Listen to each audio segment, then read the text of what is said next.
जी dear students, आज हम accounting की 3 इम्पॉर्टेंट टर्म्स एसेट्स, कैपिटल और लाइबिलिटीज को डिफाइन और एक्सप्लेन करेंगे। इसमें let's first of all discuss about the assets. Right now, assets के लिए हमारे पास we have two different type of definitions. One is according to International Financial Reporting Statements, IFRS, or one is a simple definition. So, what is the definition of assets as per International Financial Reporting Statements? Now, you can see that assets are the resources owned and controlled by the business as a result of the past event, and from which future economic benefits are expected to flow to the entity. Now, this definition is not easy to understand. So, first of all, हम assets को simply define करेंगे और फिर उसको define करेंगे examples के साथ। फिर आप इस डेफिनेशन को, जो अकॉर्डिंग टू आईएफआरएस है, इसको फिर आप इजीली अंडरस्टैंड कर लेंगे। अब आते हैं सिंपल डेफिनेशंस पे, विच इज के assets are the resources own and controlled by the business and which help the business in generating the income और प्रॉफिट। अब आप समझ सकते हैं कि अब आपके लिए आईएफआरएस की लैंग्वेज को जरा कंपैरेटिवली थोड़ा सा इजी किया है इस वर्डिंग में कि एसेट्स वो रिसोर्सेज हैं जिसे बिजनेस ओन और कंट्रोल करता है और जो बिजनेस को असिस्ट करते हैं, बिजनेस की हेल्प करते हैं इनकम या प्रॉफिट अर्न करने में। अब ये मैंने आपको एक जनरल एग्जांपल्स दी हैं एसेट्स की, जो भी कोई भी दुनिया में ऑल ओवर द वर्ल्ड कोई भी बिजनेस जो एसेट्स ओन एंड कंट्रोल करता है, उसमें आप देख सकते हैं कि land, building, machinery, equipment, furniture, computer, vehicle, cash, bank balance, trade receivable and inventory. ये these are the normal or simple assets of any business in the world, right? So यहाँ दो इंपॉर्टेंट टर्म्स हैं जिन्हें explain करना is my priority. Number one is trade receivables. Trade receivables. Now you can see a simple definition of trade receivables are persons or business who owes to the business. और इसमें आप देखेंगे bracket में लिखा हुआ है credit sale.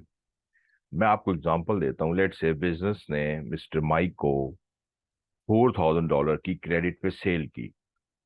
Credit sale means कि हमारे पास जो गुड्स थी, जो हमारी इन्वेंटोरी थी, हमारे पास एक फिजिकल पोजेशन ट्रांसफर हो गया है मिस्टर माइक को। माइक के पास फिजिकली वो गुड्स ट्रांसफर हो गई हैं, लेकिन मिस्टर माइक ने हमें पेमेंट नहीं की। मिस्टर माइक हमें फ्यूचर में पे करेगा। तो ऐसे लोग, ऐसे पर्संस, ऐसे बिजनेस जिन्हें बिजनेस ने क्रेडिट पे सेल कर दी है और फ्यूचर में मनी उनसे रिसीव करना है, वो सब लोग, वो सब पर्संस, वो सब बिजनेस के लिए एसेट्स हैं। और उन्हें अकाउंटिंग में जो हमने नेम असाइन किया है वो किया है ट्रेड रिसीवेबल, अकाउंट रिसीवेबल। तो trade receivables are person who owes to the business, right? Now what is the inventory? Business में हम सर्टेन आइटम परचेज करते हैं यूज यूज करने के लिए, और सर्टेन आइटम्स हम परचेज करते हैं कंज्यूम करने के लिए या मार्केट में रीसेल करने के लिए। तो inventory are those items which business has purchase for consumption and sale, जिन्हें वो आइटम्स जो बिजनेस परचेज कर रहा है और बिजनेस का प्लान है बिजनेस उन्हें सेल करेगा मार्केट में, या बिजनेस उन्हें इस करंट ईयर में कंज्यूम करेगा या यूज करेगा, उन आइटम्स के लिए हमने वर्ड यूज किया है inventory. Now come to the type of assets. All assets are subdivided into two parts. Some assets are called non-current assets or long-term assets, and some assets are called short-term or current assets. So assets को short term में और long term में classify करने के लिए we have certain conditions.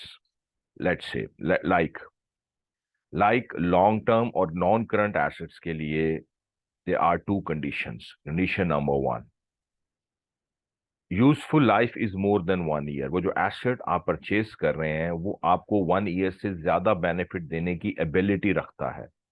वो आपको 1 year से ज्यादा बेनिफिट देगा, उसकी यूजफुल लाइफ 1 ईयर से ज्यादा है। Like your air condition, your fan, your vehicles, आप यू कैन अंडरस्टैंड कि इनकी life, useful life is more than 1 year. And second condition is that कि bought for usages, not for resale. आप उन assets को परचेज कर रहे हैं अपने यूज में लाने के लिए, आपका प्लान उनको सेल करने का नहीं है। अगर ये दो कंडीशंस फुलफिल होंगी तो आप एसेट्स को कैटेगराइज करेंगे as a non current assets.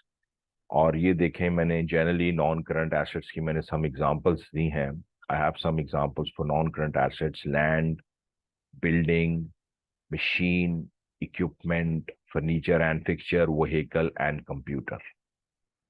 And we have some conditions which must be fulfilled to qualify the assets as a current asset. Condition number one, useful life is less than 1 year. Asset की life या nature ऐसी है कि वो within 1 year consume होगा। Consume within 1 year, और change in the daily course of business, daily basis में उसमें एसेट्स में फ्लक्चुएशन होगी, अप एंड डाउन। लाइक आपके पास कैश का बैलेंस है, आपके पास, आप सेल करेंगे, कैश का बैलेंस इंक्रीज होगा। आप एक्सपेंसेस की पेमेंट करेंगे, आप परचेजेस करेंगे, कैश का बैलेंस डिक्रीज होगा। और सेम आप बैंक में भी यही चीज एक्सपीरियंस करेंगे कि बैंक बैलेंसेस में डेली बेसिस में मूवमेंट होगी, अप एंड डाउन। तो change in the daily course of business. और fourth condition is are convertible in cash in short time period within 1 year. ऐसे एसेट जो within 1 year cash में convert हो जाएंगे। मैं आपको एग्जांपल देता हूं। लेट से मैंने मिस्टर सलमान को क्रेडिट पे सेल की और हमारा क्रेडिट टाइम पीरियड डिसाइड हुआ 40 डेज। अब मैंने मिस्टर सलमान को गुड्स का फिजिकल पोजेशन ट्रांसफर कर दिया है और मैं 40 डेज के बाद मिस्टर सलमान से कलेक्शन करूंगा। तो इट मीन्स कि मिस्टर सलमान जो मेरा एसेट है, जो मेरा ट्रेड रिसीवेबल है, उससे मुझे 40 डेज के बाद पैसे रिसीव होंगे। Are convertible in cash within less than 1 year, within short time period, right. So these are the 4 conditions जो अप्लाई होनी चाहिए, जो फुलफिल होनी चाहिए एसेट्स को करंट एसेट्स में ग्रुप करने के लिए। और यहाँ मैंने आपको मेन करंट एसेट्स की एग्जांपल दी है। You can see the first one is the cash, bank balance, inventory, trade receivable and prepaid expenses, right. So ये हमारे करंट और नॉन करंट एसेट्स की एग्जांपल थी। और हमारे कुछ एसेट्स हैं जिन्हें हम डिटेल में बाद में डिस्कस करेंगे। और अभी मैं एक जस्ट ग्लिम्स आपको प्रेजेंट कर रहा हूँ। नॉन फिजिकल और इंटेंजिबल एसेट्स, ऐसे एसेट्स जो एसेट्स हैं लेकिन उनका फिजिकल एग्जिस्टेंस नहीं है। Like you can C computer software, goodwill, patent, copyright and trademark, right. So this is a basic introduction of assets. अब हम जो IFRS की डेफिनेशन थी उसको रीड करते हैं, और आई थिंक अब आपकी कॉम्प्रिहेंशन डेवलप हो गई होगी कि अब आप एसेट की डेफिनेशन को समझ सकेंगे। Assets are resources owned and controlled by the business as a result of the past event, from which future economic benefits, income or profits are expected to flow to the entity. Now, let's start about the liabilities. Here we have the definition of liabilities: present obligation as a result of past event, and settlement is expected to result in an outflow of resources. I think you are not able to understand these words. मेरे पास कुछ examples हैं, मैं examples दे के आपको इसकी definition पे वापस लाता हूं। bought goods on credit from Mike. Business ने माइक से क्रेडिट पे गुड्स परचेज की। क्रेडिट पे गुड्स परचेज करने का मतलब है कि बिजनेस ने गुड्स का फिजिकल पोजेशन ले लिया है, लेकिन बिजनेस पेमेंट करेगा फ्यूचर में। इट मीन्स कि अगर आपने गुड्स परचेज कर लिए और आपने फ्यूचर में पेमेंट करनी है, तो वो पर्सन जिससे आपने क्रेडिट पे परचेजेस की हैं वो बन गया है आपकी लाइबिलिटी, राइट। अब आप उसको फ्यूचर में पे करेंगे। अब आप अंडरस्टैंड करेंगे प्रेजेंट ऑब्लिगेशन। मैंने मिस्टर माइक से परचेज की क्रेडिट पे, लेकिन पेमेंट नहीं की, तो mister Mike is my present obligation. As a result of the past event, past में मैंने मिस्टर माइक से गुड्स परचेज की, ये पास्ट इवेंट है। And settlement is expected to result in the outflow of resources, और future में जब मैं उसको पेमेंट करूंगा तो मेरे रिसोर्सेज का मेरी बिजनेस से आउटफ्लो होगा। तो एग्जाम्पल के बाद आई थिंक आप डेफिनेशन को इजीली अंडरस्टैंड कर सकते हैं, राइट। इसी तरह आपने बैंक से लोन लिया। लोन लेना इज अ पास्ट इवेंट। आपने लोन ले लिया, वो आपका प्रेजेंट ऑब्लिगेशन बन गया, और फ्यूचर में जब आप लोन को पे बैक करेंगे तो आपके रिसोर्सिस का बिजनेस से आउटफ्लो होगा। जस्ट लाइक एसेट्स, हमारी liabilities, we can subdivided the liabilities into main two groups: long term liability और non current liability, short term liability और करंट लाइबिलिटी। जो हमारी कंडीशन है लॉन्ग टर्म लाइबिलिटी के लिए वो ये है कि liability which will be settle down after 1 year. इसमें सिंपल क्राइटेरिया, कोई भी लाइबिलिटी आपने 1 ईयर के बाद सेटल करनी है। लेट्स से मैंने मुस्लिम कमर्शियल बैंक से लोन लिया और टर्म ऑफ एग्रीमेंट स्टेट्स कि वो मैं लोन पे करूंगा इन 5 ईयर्स। अब ये एमसीबी का loan is my non current liability, क्योंकि ये सेटल होना है 1 ईयर के बाद। मैंने हबीब बैंक से लोन लिया और टर्म ऑफ एग्रीमेंट स्टेट्स के वो लोन मैंने पे करना है 6 मंथ में। अब payment of liability is less than 1 year, so ये लाइबिलिटी हबीब बैंक की लाइबिलिटी, हबीब बैंक का लोन मैं क्लासिफाई करूंगा शॉर्ट टर्म और करंट लाइबिलिटी में। इसी तरह हमारे स्टूडेंट्स एक बड़ी कॉमन लाइबिलिटी देखते हैं, जस्ट लाइक एसेट्स में हमने डिस्कस किया ट्रेड रिसीवेबल्स, लाइबिलिटी में हम डिस्कस करते हैं ट्रेड पेएबल्स। जब बिजनेस क्रेडिट पे परचेज करेगा तो इट मींस कि बिजनेस गुड्स का फिजिकल पोजेशन ले रहा है, लेकिन बिजनेस ने पेमेंट करनी है फ्यूचर में। तो वो लोग जिनसे क्रेडिट पे परचेजेस कर ली हैं और उनको क्रेडिट पे परचेज कर ली हैं या उनसे सर्विसेज रिसीव कर ली हैं लेकिन उन्हें फ्यूचर में पे करना है, वो सब लोग, वो सब बिजनेस हमारे बिजनेस के लिए लाइबिलिटीज होंगे, और हमने उन्हें जो वर्ड असाइन किया है वो किया है trade payables. So trade payable are persons to whom business owes, right? It's a reverse of trade receivable. Now come to the last concept, which is the capital or equity. First of all, मैं आपको एक बड़ी simple example से capital का word explain करता हूँ। ये example है मेरे पास। लेट्स से मिस्टर जॉन एक बिजनेस स्टार्ट कर रहा है, is planning to start a business and he need a machine and the cost of machine is $10,000, but Mr. John has only $7,000 in his bank account.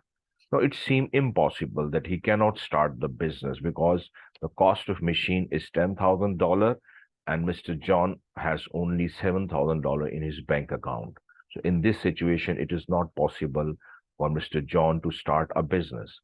अब mister John को किसी ने advice किया कि mister John आप bank से loan ले लें, 3,000 का बैंक से लोन ले लें। सो मिस्टर जॉन ने बैंक से 3,000 का लोन लिया। 3,000 लोन लेने के बाद मिस्टर जॉन के पास $10,000 है। Now he can by the machine. इस पूरी एग्जांपल में अगर मैं एक सिंपल क्वेश्चन आपसे करूं कि मिस्टर जॉन ने अपनी पर्सनल पॉकेट से बिजनेस में कितना पैसा इन्वेस्ट किया, I think your answer will be $7,000। उस $7,000 को अकाउंटिंग में कहते हैं कैपिटल, राइट। और जो $3,000 उसने बैंक से लोन लिया और वो पैसा उसने बिजनेस में अप्लाई किया और फ्यूचर में वो लीगली बाउंड है वो पे बैक करने के लिए, उस 3000 को कहते हैं लाइबिलिटी। तो कैपिटल की सिंपल डेफिनेशन ये बनी कि amount of money invested by the owner in the business is called capital. मेरी एग्जांपल में $7,000 इज कैपिटल, राइट। या इसको हम दूसरे वर्ड्स में भी डिफाइन कर सकते हैं कि financing of company by its share holder, same meaning. And definition number 1 is residual interest in assets of the business after deducting all it's liability. Now this is different definition. इसको मैं इस तरह explain करता हूं कि मेरी example में machine asset की कॉस्ट थी $10,000, राइट। अगर आप एसेट $10,000 में से $3,000 की लाइबिलिटी को माइनस कर दें, तो what is your answer? Your answer is $7,000, which is capital, right. So we can calculate the capital by deducting our liabilities from our assets, right? So ये फिर हमारी डेफिनेशन बनेगी कि assets residual interest in asset of the business after deducting all its liability is also the capital. I hope कि अगर ये video आपको पसंद आई है या इसमें आपने कुछ गेन किया है तो काइंडली आप इसको जरूर सब्सक्राइब करें। Thank you.